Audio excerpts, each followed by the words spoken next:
Today's the day we fly back home to the land down under. But before we face the long flight, the 7 hours flight for me is already long, we prepared our stomachs for the gluten-filled journey ahead. 4 days in Bali flew by too fast, and saying goodbye to this island paradise isn't easy. Lazy pool floats, spicy street food feasts will be gone after this. Every moment here has been memorable, but reality calls and it's time to pack up our memories and maybe a few extra snacks before the trip back. We made a quick breakfast stop at Pepito Express, a convenience store along Jalan Kartika Plaza. Welcome to the gluten section.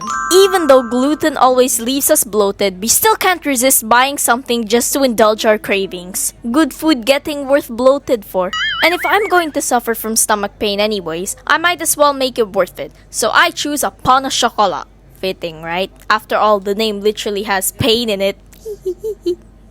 Then Mama goes and orders herself a cromboloni. It's a pastry hybrid of croissant and bomboloni, which is basically a donut rolled in sugar with filled pastry cream, with its flaky layers, custard-filled center, and topped with glossy chocolate. The diabetes starter pack, if you will. I'm sorry. Or for the Filipinos, diabetes. Are you happy? They also have a noodle station, which I decided not to try. Another stomachache station, but it was loaded with vitamin C. Of course, we couldn't ignore the microwavable food section and the little souvenir section on this side of the shop. And then I tried some. The staff helped us to draw the ice cream and he had to pack it in a proper container because the ice cream here is all generously loaded. And we ate them on the patio.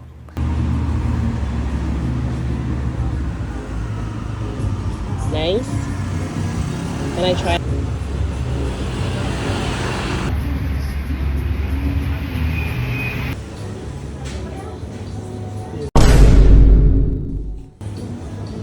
Mama saved her coffee for takeaway, caffeinating for the walk ahead.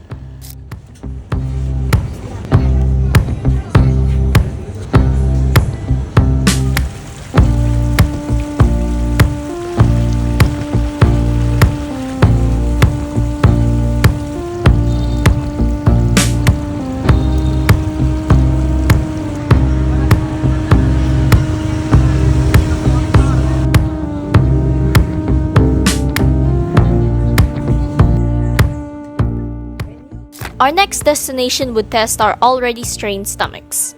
Our destination? A place so aromatic, the smoky scent of charring meat practically dragging you down in by the nostrils like a cartoon character floating on a barbecue-scented cloud. Muslim Pojok Madura. This scene was chaos in the best way. A grill overflowing with orders, an auntie working like a seasoned alchemist, and a queue of skewers so long it could probably wrap around the shop. Chicken, mutton, beef, satay, and mutton soup. This place had all the carnivorous bases covered. The real spectacle? Watching the grill masters work. Each skewer getting its perfect char while that peanut sauce auntie waited like a saucier sniper to drench them in glory.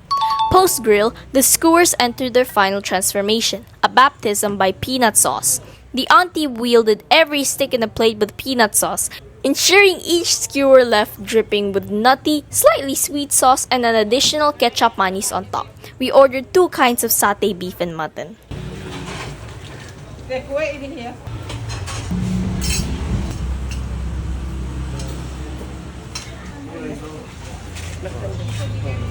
Ayaw makan! The beef satay delivered a deep, smoky grilled char. Imagine caramelized edges giving way to tender, slightly chewy centers. With Indonesian soul with the peanut sauce, it becomes a textural symphony. Crunchy, creamy, and umami all at once. Then the kambing or the mutton satay. Bolder and gamier than beef, but in the best way. The fat renders into silky pockets between the meat, while the grill smoke cuts through any richness. And boy, and golly, they were so good. Then, the mutton soup, or the sop kambing. This is comfort in a bowl. The broth bursts with warm spices, clove, cinnamon, and star anise, slow cooked until meat tender. The mutton tastes mellow, not funky, with collagen-rich depth. In this restaurant, we saw this guy. I remember that he inhaled that. The smoke didn't come out of his mouth, but it came out of his nose. Like a bull. Leaving Bali after an incredible holiday feels bittersweet. It's like a holiday that you never wanted to finish. This island taught me that paradise isn't just enjoyed by reading a book or looking at it on the internet, but something that we need to experience personally. It's in the messy, magnificent moments between plants. I'll miss the way the ocean turned gold at dusk in Kuta, the sound of sizzling sound drifting through Warungs, and even the chaotic charm of Kuta's motorbike traffic. Most of all, I'll miss the joy of discovering that the best memories often come from unplanned detours, like that hidden satay spot we stumbled upon thanks for the smoky scent that drags us by the nostrils. Okay, this is it. Now we're heading to the airport. Bali gifted me lessons I'll carry everywhere. Slow down. Say yes to random invitations, especially if they involve food. Hello, 30,000 Indonesian rupiah seafood feast, and that plastic pollution is a heartbreaking reality even in paradise. A reminder to travel more mindfully. Mostly, Bali showed me how little we truly need to feel rich. Sunshine, a full stomach, and someone to share the view with. The most memorable experiences weren't the Instagrammable ones. They were the sensory snapshots I'll never forget. The babi guling, the way the Warung chef's hands moved like a conductor's while tossing noodles, the hilarity of trying to pronounce Jeruk Pontianak correctly. Hey! Look, I pronounced it correctly! These are the threads that weave a trip from nice vacation to I'll talk about this forever but with my family instead of my classmates. I'm already planning my return. For the sambal I didn't try, the temples I haven't visited, and yes, another reunion with Warung I enjoyed eating. Bali, terima kasih, which means thank you, for the sunburns, the spice-induced mucus, and the reminder that adventure isn't about going places, it's about letting a place change you.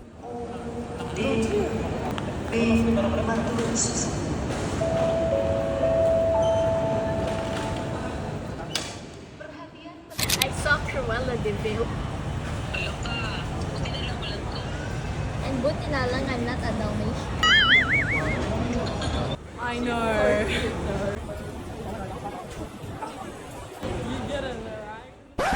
Okay, so that was supposed to be the end of what I was going to say, but I had more things to say, so I'm going to say them now. Bye, luggages! Enjoy your temporary resting place in the belly of the plane while we squeeze into our budget airline seats!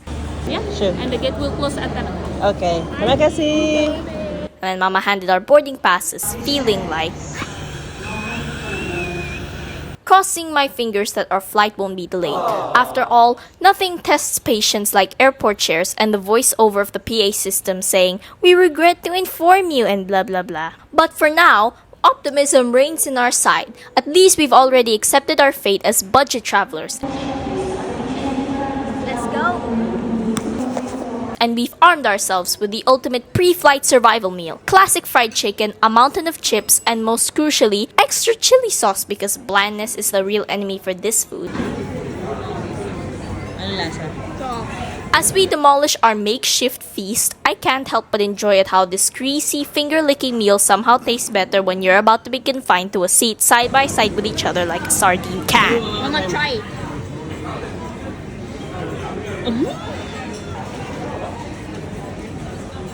You're welcome, Mama.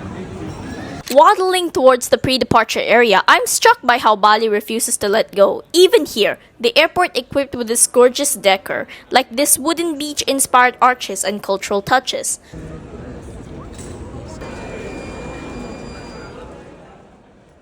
And then this.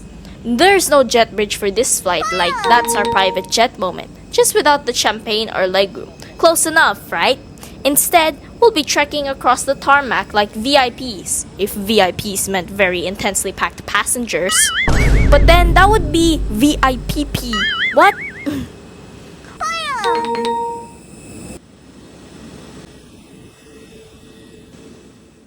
We finally settled in our seats, saying our last goodbyes and saying hello to our next destination.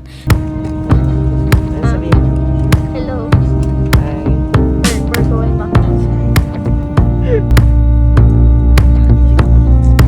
The cool mist swirling from the air vents feels refreshing, though for a second it's a bit alarming. It looks like we're getting gassed by a terror. But there's no need to worry. This is totally normal. It happens when the plane's cold air conditioning meets warm, humid air, creating condensation. Just like how your glasses fog up when you step from an air-conditioned room into the tropical heat. We are moving on.